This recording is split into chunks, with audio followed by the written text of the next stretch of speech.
হয় বন্ধুসকল, স্বাগতম জনাইছোঁ মই ইউসুফ আপোনালোকক মোৰ ইউটিউব চেনেল মাই স্কুললৈ। আজি এটি বিশেষ বাৰ্তা তথা ভিডিঅ'লৈ আপোনালোকৰ সন্মুখত আহিছোঁ।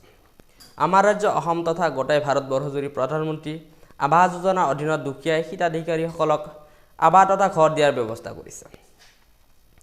প্ৰতিটো আৱাস তথা ঘৰৰ বাবে প্ৰায় 1.5 লাখ টকা ধাৰ্য কৰা হৈছে। ইয়াৰে 1,30,000 টকা মুঠ 3টা কিস্তিৰ যোগেদি আপোনালোকৰ একাউণ্টত সোমাই দিয়াৰ ব্যৱস্থা কৰিছে। বাকী থকা 20,000 টকা জব কাৰ্ড একাউণ্টৰ যোগেদি আপোনালোকে গাঁও পঞ্চায়তে সেই টকাখিনি বিভিন্ন সময়ত আপোনালোকৰ একাউণ্টত সোমাই দিয়াৰ ব্যৱস্থা কৰিছে বা কৰিব। এতিয়া আহোঁ মূল কথালৈ।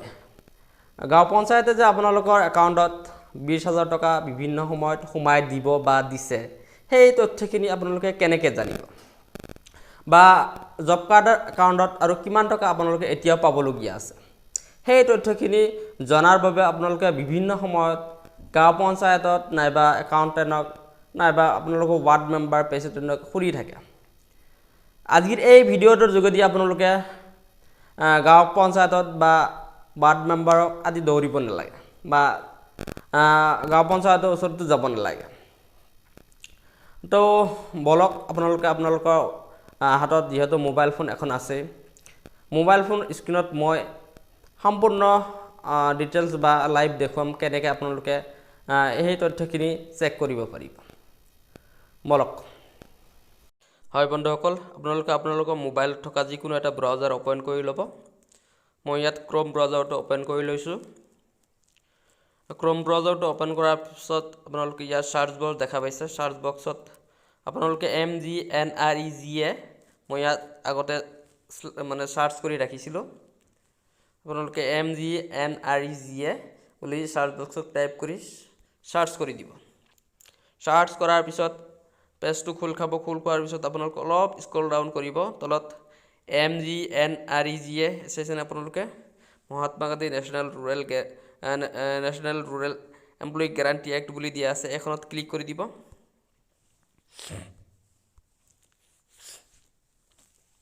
পেজটো খোল খালে। খোল খোৱাৰ পিছত অলপ জুম কৰি আপোনালোকক দেখুৱাই দিছোঁ। ইয়াত ষ্টাৰ্ট বুলি দিয়া আছে, চাইছেনে পেজটো কেনেকুৱা?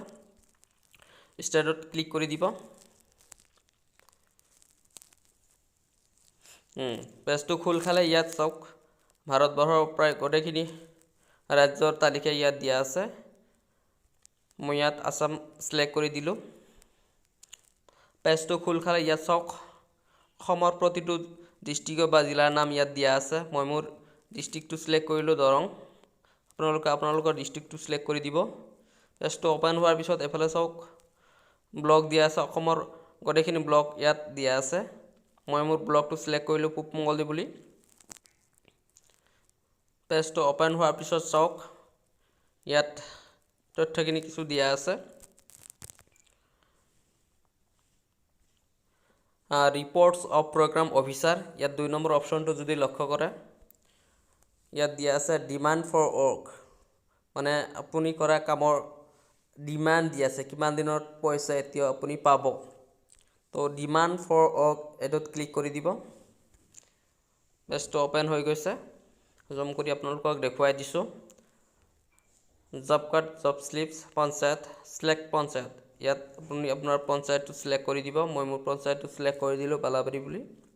তাৰপিছত ইয়াত প্ৰচিড মাৰি দিব। প্ৰচিড মাৰি দিয়াৰ পিছত ওলাই গৈছে, চাইছেনে আপোনালোকে? গাঁও পঞ্চায়তত থকা যিমান জব কাৰ্ড হোল্ডাৰ আছে গোটেইখিনি তালিকা ওলাই গৈছে, আৰু প্ৰতিটো জব কাৰ্ড হোল্ডাৰে কিমান টকা এতিয়া পাবলগীয়া আছে সেই তথ্যখিনি ইয়াত দিয়া আছে। আপোনালোকক ইয়াত জুম কৰি দেখুৱাই দিছোঁ।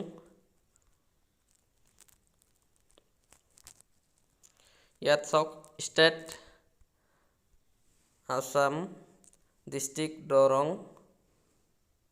তাৰপিছত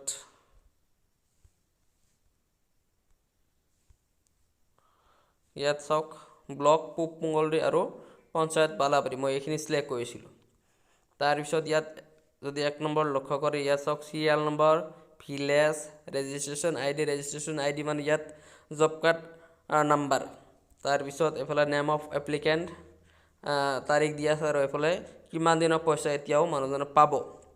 চ' এনেকৈ গোটেই তথ্যখিনি ইয়াত দিয়া আছে। এনেকৈ যদি আপোনালোকে স্ক্ৰল ডাউন কৰে গোটেইখিনি তথ্য পাই যাব যিমান মানুহৰ মানে ইয়াত